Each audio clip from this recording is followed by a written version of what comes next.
Zadnji mesec, ali pa še celo zadnje 3 mesece, bi jaz kar rekla, ker tisti mesec zelo hitro gre mimo, je zelo pomemben za več različnih stvari. Se pravi, prva stvar je v bistvu fizična priprava, če tako rečemo. Zelo je pomembno, kaj jemo in kaj pijemo, oziroma koliko pijemo, ker vemo, da generalno imamo ful težav v bistvu s tem, da dovolj spijemo, se mi zdi, v današnjem svetu.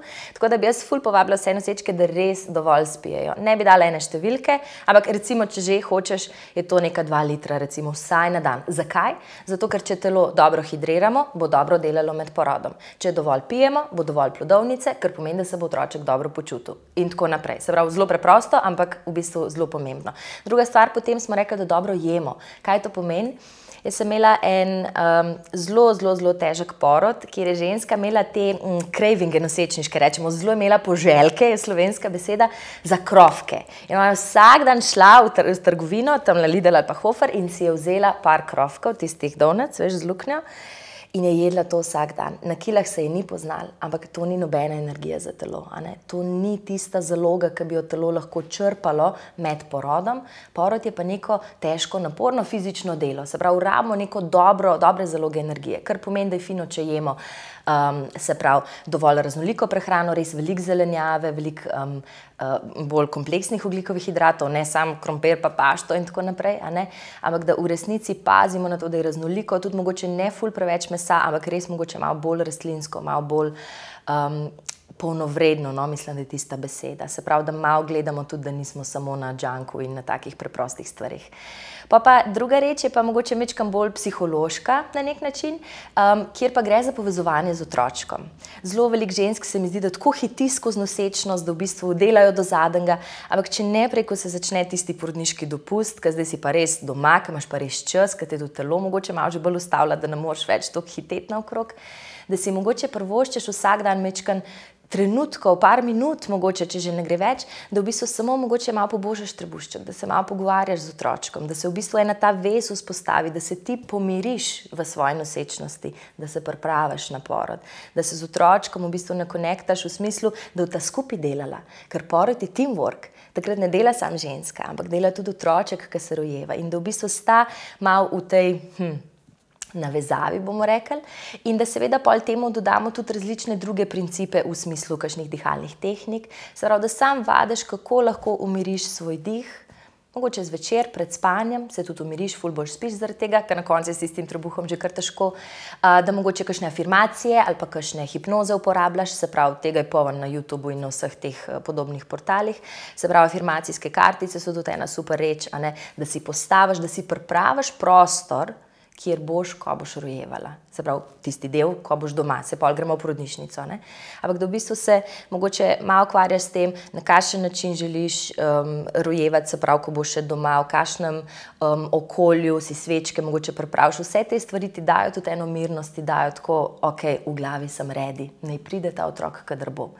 Pa recimo, če gremo nazaj, mogoče še za en trenutek na druge fizične aspekte, pa naprimer potem marsikera ženska začne, ko smo v hrani govorili, tudi jesti datlje, recimo datlji so super za pripravo na porod, za maternico, piti čaj iz malinovih listov, kaj še, zrel ananas je super, poudarek na zrel, kar je včasih izziv najti v naših trgovinah, posebej po zimi, ampak te 3 stvari so recimo takšne, ki lahko zelo lepo dejansko pripravljajo telo na porod in ponavadi jih začnemo jesti tam nekje od 34. 35. tedna naprej.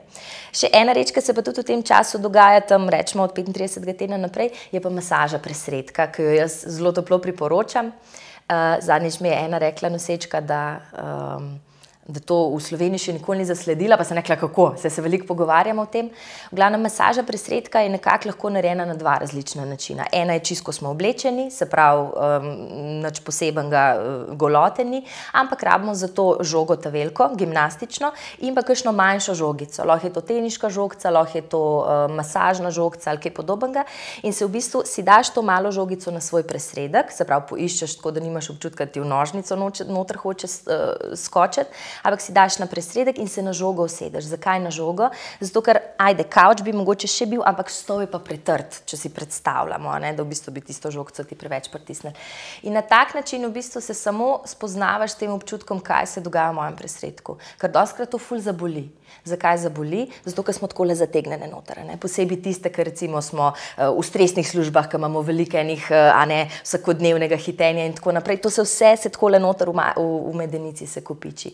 In na tak način, čist preko oblačila, sam, da se v bistvu malo rolaš po tisti žogici, lahko že ful sprostimo čist presredek kot tak.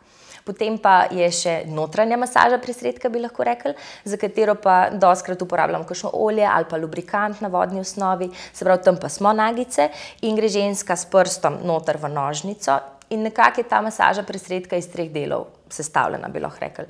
Če si predstavljate, da je tole moj presredek, tukaj je vhod v nožnico in tle spodaj bi bila v bistvu analna odprtina, ne, ritna luknja.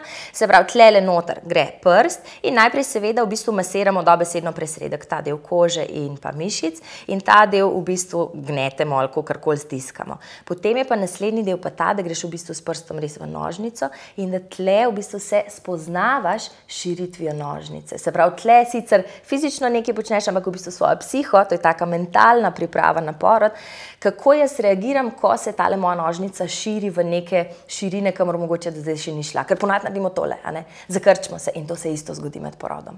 Se pravi, zdaj se v bistvu z nečem, kar je fizična priprava, mehčanje presredka, tudi poigravamo s tem, da ne bom jaz med porodom, ko bom začutila, recimo, da se je otroček spustil, da je pritisnil, da se nožnica širi, da ne bom ful stiskala rite dobesedno, ampak da mu bom dovolila, da se vse odpre, da se spusti in da bom znala to mirno predihati. Tako da to so recimo take glavne stvari.